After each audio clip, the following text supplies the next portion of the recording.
David na cae. David na cae.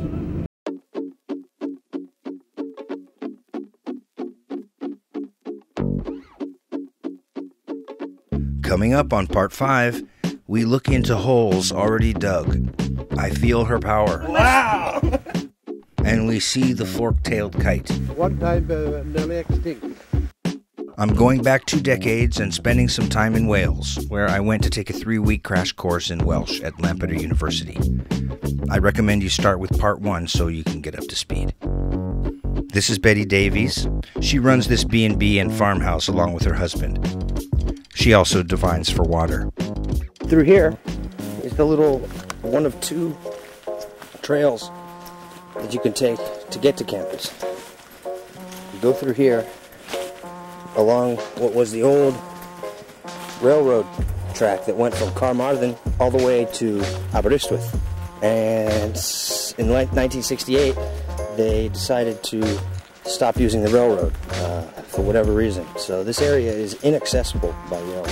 But up here on the right, you can see the mound that the tracks used to run along, and some sort of cement. I don't know if it was a platform, but it must have been part of a. See, you can see the stairs, and you know, it's rail related, but it's just not working anymore. They decided it wasn't financially viable to keep the railroad, so they cut it off.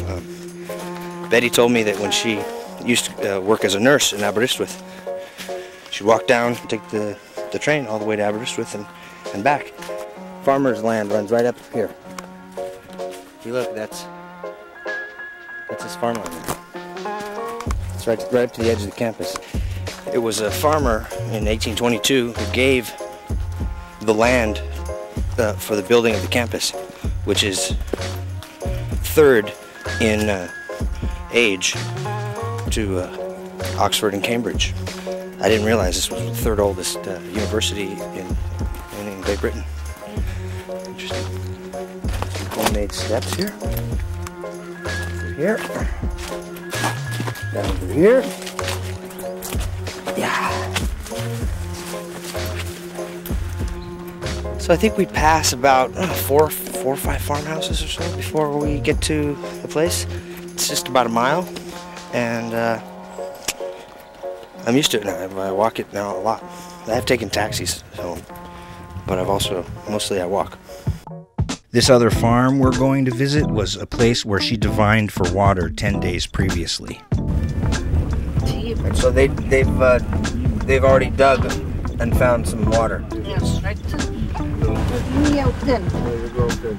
You see, they had an existing well there, you see? It was dry. They've been sheared recently. Why is there always one black sheep? There's always one black sheep in every family. You see, that's blue rim. Yep. That's clay. Well, underneath that clay now, you see there's a rock. So they have pierced the rock. But they want to dig down a little more in the rock.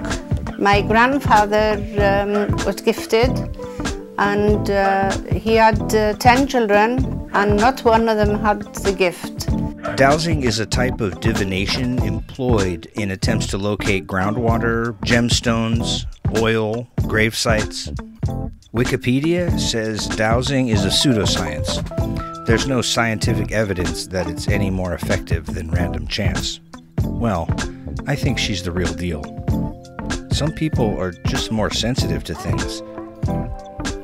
There was something special about her, no doubt. Finding water in August is a very... If you find it in August, it will last forever, because the water table is very low. The water table is low. Yes. To find water in July and August, you've got a lasting spring. Oh yeah, that's deep. Huh? Put water there. And then you see they put rings down there then. And fill in around the rings. And they're hoping then to run it to the existing. To that existing well there. The spring is here and it runs down to the well.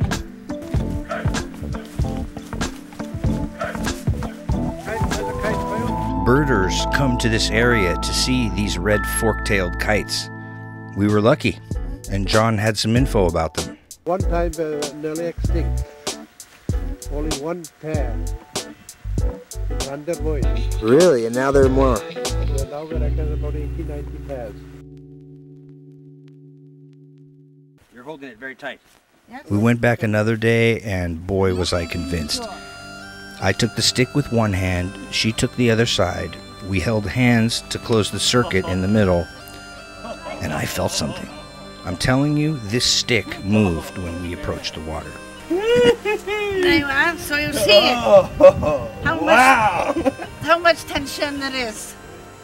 You should take her hand and then do that. And Alex did it too.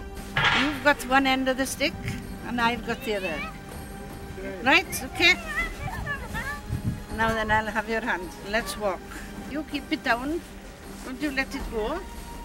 Because if the stick decides to go, it'll go itself.